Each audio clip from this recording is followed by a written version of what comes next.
What is up, everybody? Welcome back to my channel, Mystic Watch, and today we got a brand new update video. So quick tidbit before we get into the video. I am apologizing for the lack of content. It is very hard to upload with my current school and work schedule, and I'm trying to fit everything in, but for the most part it's like I've had a couple of tests this week, so until the semester ends it'll be pretty relaxed. But as soon as anything big or humongous drops in Blazing, I'll definitely cover those things, like anything that's super urgent. But for the most part, it'll be a very slow month or two until I'm done with my classes. So thank you guys for sticking around, for whoever who does stick around, and I appreciate it. Now let's get straight into it.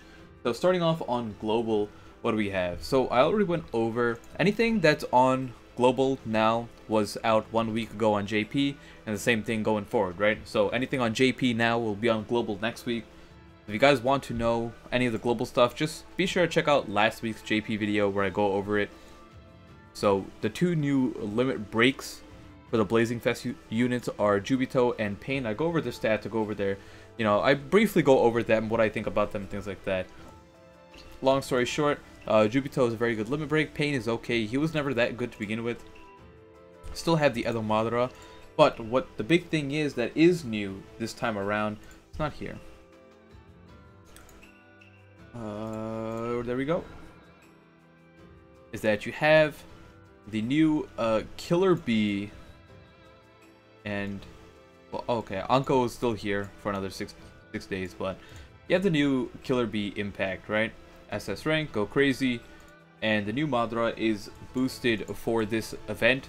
So if you have your own, you bring a friend, the event shouldn't be that bad. The SS rank, I think you can beat it with only a friend, but I haven't really played this on, I tried it once and I didn't win because I was half paying attention. I just closed out of it when I was playing it on JP, so I didn't really bother with that on JP that much, but I will farm him on global. I do not own Madara on global, but I do have 209 pearls. I'm contemplating whether or not I should summon, right? Because now we got the new Blazing Bash on the global side, and the thing is, I don't want to spend a lot of money. So if I go for one, I'm probably not going to go for the other. I have enough, I'm willing to put in the rest of the money to get the full rotation, and I'm already disappointed that the, what do you call, I missed out on the Minato bundle, right? And what I was going to do was I was going to buy all the Minato bundles, have him, and just stockpile on the pearls, and then whenever I needed to use it, I'll use it. But since I missed out on the Minato bundle, I feel like it's a waste of my money. If I'm getting more Sakuras or anything, just not worth it for me. So I'm holding back, but I do still have pearls left over from summoning on Madara on JP, so I will be doing a summon video on this Pain and Konan within the next few days that you guys will see up. So I'll be doing the full rotation. I'll probably farm up another 20, get to 500, just so I can, make it a nice and even number. But yes, let's go over the Pain and Konan. What do these guys actually do? Let me go back in. First off, before we do that, let me actually see if I can show you guys the banner itself, right? Okay, right here.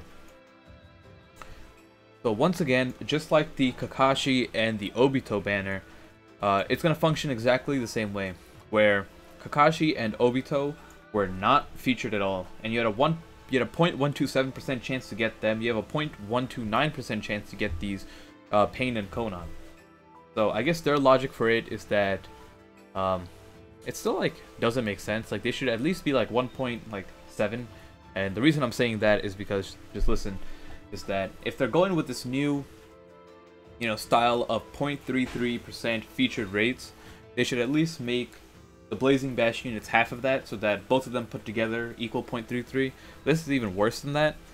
Honestly, they should just make at least these 2.33. What are you giving us non-featured rates for? So in terms of the rates, it's pretty garbage, but you are guaranteed one of them on the last step. And then, you have a rate up over here on the 8th, and you have a rate up on the 5th as well. And then I think everyone is included in this third multi-summon too, but I'm not sure about that. And then, you can get either Choji or Haku on that one. No one really cares. Both of them are pretty irrelevant at this point. And yes, that's it. So, that's for the actual step summons. Now, going into the units, I really enjoy this Pain. I'm not going to go too much in depth, right? I'll just go over the PvP stuff. And then when I make a analysis video or anything like that, then I'll go over them in more detail. But this is very briefly just to show you guys what they actually do. Okay. So, Pain over here is a bravery unit, which I don't like. I hate that they keep on just tossing at us bravery and wisdom. Just give us something else. And the fact that they made him the first like blazing bash healer, and they made him bravery is what freaking ticks me off. They could have made him easily. They could have made him skill, or they could have made him. No, I think who needs healing really? Skill or body would have just been better, right, for this. Or they could have flipped them, right? They could have made him wisdom and Konan bravery, and I would have been fine with that. Because the thing is, his healing is so goddamn high that it's just... Did I not click on the right one? Oh yeah, this is the non-blazing awaken. What am I doing? His healing is so high that he's just worth running on a... Like, he's worth the unit, like, on PvE. So that's perfectly fine with me. So here are his stats. That's actually kind of nice looking. But pretty much right here, you can see you got 350 healing, and 25% damage reduction. That alone is pretty nuts. So you got 700 healing, right, per turn, and then 25% damage reduction. Now, if you take a look at his PvP stats, this guy's got 53,000 HP. He does a decent amount of damage, and then he's got 222 speed, which is not bad considering that it goes up to 250. And for that much HP and 25% tankiness, you're doing fine. So, field buddy skill. Counter for the field skill. Buddy skill is 25% chance of dodging. I'm glad they didn't make it 25 because that's kind of cancerous. Now, let's show this off.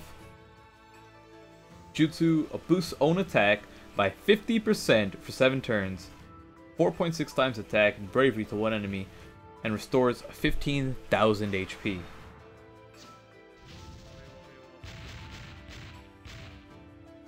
Haha. Okay. That was a pretty fun little animation.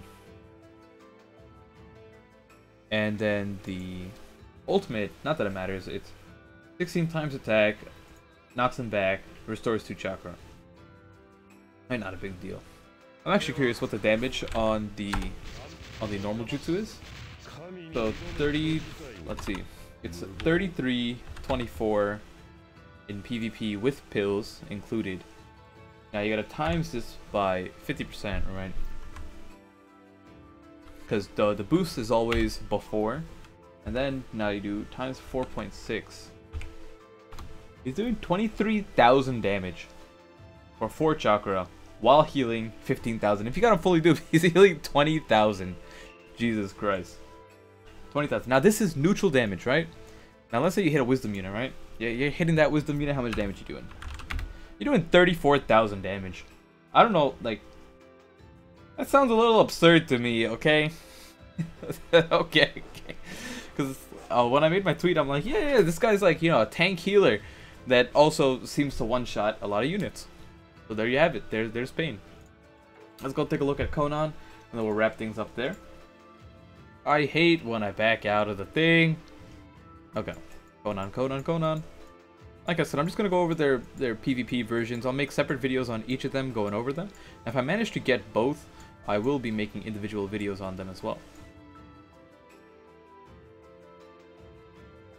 Okay. Load. Thank you. Here we go. Okay, see, this one's kind of nice. I like this image. So she has pretty bad stats, right, for PvP. I mean, PvE. Like, I would not want to bring her there, even though it's vast range. I forgot to mention that Pain's range is short. Just something to keep in mind. But PvP-wise, 32,000 HP, 2,875 attack, and then 304 speed, 334 with... What do you call? 334 with the pills. Yeah, give me the pills. Okay, so she, in terms of stat line, she's very similar to Blazing Bash Itachi. Itachi has a little bit more HP though. Now she is a 3 and 6 chakra cost jutsu, user, with her field and buddy skill being field skill, reduce the chance of being jutsu sealed, no one cares. Buddy skill is boost speed by 20. Pretty solid buddy skill. But the thing is, so the way these units normally work, when you have a 3 and 6 chakra cost user, you tend to keep them in the front, that you can give them chakra through other units. Now I don't know, like that kind of like goes against what her buddy skill does, but it's not that big of a deal because, you know, you can stick her underneath. Like most likely you'll see Konan in the first slot underneath, and probably with like a Minato lead, and then from there Minato will always win the speed tie, and then you can either switch to Konan or just stick with Minato and then just blitz, right? So that's like the big thing that I would use her for. She does have 20% damage reduction, so she is a little bit tankier than it seems. This one is extends duration of status effects by normal jutsu, 20% chance of reducing chakra, or not using chakra, the same thing with the last one, so a total of 40% chance of not consuming chakra when you use your jutsu, and then you got 250 attack up in the middle. So the jutsus right here are 3 chakra, 4.5 times attack AoE, increases their damage received from disadvantaged element by 30% for 3 turns and knocks them back. So it's a new mechanic, which is actually very good in PvE, right? But it doesn't exist in PvE yet, right? This is just a PvP exclusive jutsu. But if this was PvE jutsu, oh man, that's a jutsu right there. So let me explain this, guys. Like, what does this mean, right? Increases their damage received from disadvantaged elements by 30%. It means that if I'm a heart unit, right, or like we have a heart unit, and you know someone hits me with a body, like I have heart Madara, right, and then someone hits me with a body killer bee. The killer bee does, you know, 50% increased damage to the Madara, right? Now, if it's the other way around, the Madara does 50% reduced damage to Killer Bee, right? Now, that's just basic Naruto Blazing. But what this does is that if you hit... Now, let's say Konan comes in and hits the Killer Bee with their jutsu. For the next 3 turns, Madara will not be doing 50% reduced damage to Killer Bee. He'll be doing 20% reduced damage, because his overall damage was increased by 30%. So now he's pretty much doing borderline neutral damage to a disadvantaged unit, which is pretty powerful. Now, if this said 50%, I think that would be pretty OP. So I think it's in a good spot now. I gotta see how it is when, you know, you take into, like, when you actually run in PvP, because this is all theory. Like, I gotta see how it is in the depths of things. But yeah, that's what the jutsu actually does. And that's really it for this update. Let me know what you guys think down below. Are you gonna summon for these units? Are you not? No idea.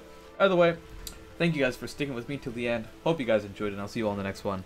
Peace out.